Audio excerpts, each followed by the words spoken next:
एक चीज़ और है, आप लोग चाहो तो कर सकते हो, अच्छी चीज़ है। उससे ज़्यादा पैसे में एक जैसे हम लोग भंडारा करते हैं सुबह का या शाम का, या जैसे कोई नाश्ता वास्ता करते हैं सुबह, तो मालिक ने हमारे को आरती तो बता ही रखी है, अंधेव की छोटी और बड़ी आरती। गुरु जी को तो भोग लगाते हैं हम, छोटी भोग की आरती के साथ में भोग लगाते हैं भाई। जिस दिन हम लोग बड़ी आरती के साथ लगाते हैं उस दिन तो हम लोग कोई अंधेव की आरती करते नहीं, क्योंकि सारी उसमें आ जाते हैं।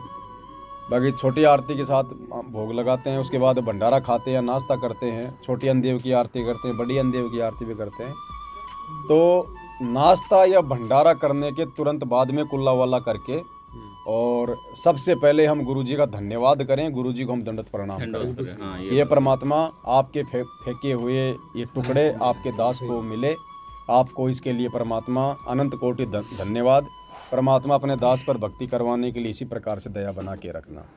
तो तुरंत हमने दंडवत करके खाना खाते हाथ वो धो के गुरुजी को सर्वप्रथम दरबार में या जहाँ भी है दंडवत प्रणाम करके हमने परमात्मा का धन्यवाद करना है। उसके बाद फिर हमने अंधेव की आरती करनी, बड़ी वाली, कहीं भी बैठ के जैसे भी है। तो खाना खाते तुरंत परमात्मा को सबसे पहले दंडवत, कि परमात्मा आपने जो टुकड़े फेंके हैं इसके लिए आपका धन्यवाद। खाने के बाद हाँ, खाना खाना, जिससे परमात्मा जो है वो प्रसन्न होता है।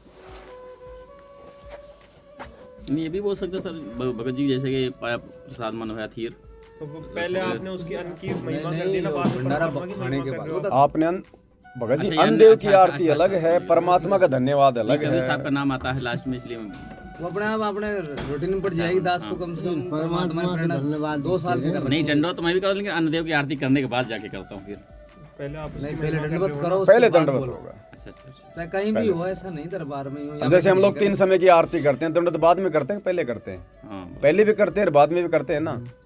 तो दंडवत पहले होता है। दंडवत यानी सबसे पहले अपने गुरु जी को समर्पण। दंडवत करते थे, लेकिन अन्नदेव की आरती करने के बाद भाई दिया हुआ तो हमने भगवान का खाया ना, तो पहले सबसे पहले गुरु जी को धन्यवाद। अब ठीक है, वो अंधेव के माध्यम से परमात्मा दे रहा है, तो वो तो एक माध्यम बनाना अंधेव तो।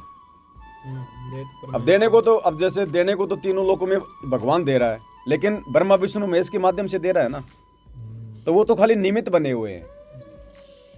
वो ऊपर से आदेश है इसलिए दे रहा है, जिसके भाग्य में जितना है। देने वाला कौन है? परमात्मा है। तो सबसे प्रथम गुरु की पूजा, गुरु की सेवा, इनके आगे फिर कुछ नहीं हो रहा। बाद में फिर जो निमित्त बने हुए फिर उनका धन्यवाद कर दो, जो भी आरती बता रखी है परमात्मा। तो आरती पढ़ते ही है, वो कर देनी। सबसे पहले गुरुजी का धन्यवाद, क्योंकि हर चीज में हमारे गुरुजी शामिल है। हर कर्म में, हर चीज में, हर सहयोग में, हर यज्ञ में सबसे यही परमात्मा रहता है ना। यज्ञों में परमात्मा ही तो रहता है इस रूप में, सतगुरु। तो सबसे पहले इनका धन्यवाद हम करें। दास को करते हुए 15-20 दिन हो गए। दास की जो परिवार में जो बहन जी है, जो भगतमती है, उसने शुरू किया ये। हमने कुछ दिन देखा, ये अच्छी बात। फिर हमें भी अच्छा लगा, फिर हम भी करने लग गए। 2 साल से है, फिर हम भी करने वैसे तो धन्यवाद और दंडवत तो हर भी चीज का करना चाहिए। कोई भी चीज आपका अच्छा होता है, उसमें हमारा यज्ञ भी तो बन रहा है ना। हमें दिक्कत क्या आ रही है? अरे जो अश्वमेघ यज्ञ करने के लिए पांडवों ने अरबों खरबों रुपए बर्बाद कर दिए और उनका पाप भी नहीं कटा, वो यज्ञ का फल हमें एक दंडवत करने में मिल रहा है। तो दिक्कत क्या है? इतनी आसान कर दिया भगवान ने, फ्री में हो रहा है ना। एक यज्ञ है धर्म की, दूजी यज्ञ है ध्यान, तीजी यज्ञ है हवन की, चौथी यज्ञ प्रणाम, और 5वें ज्ञान की। तो प्रणाम हमारा यज्ञ बन रहा है ना। देख लो कितना कितना सहज कर दिया परमात्मा ने।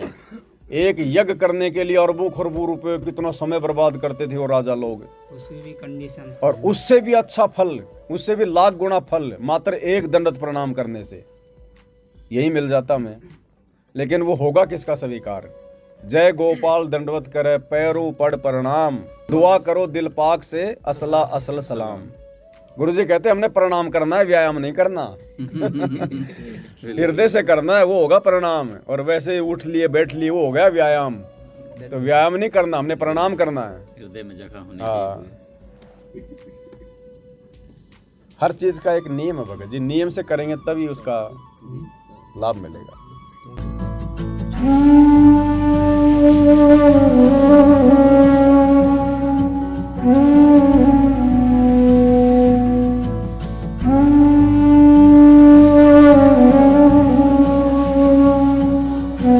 है।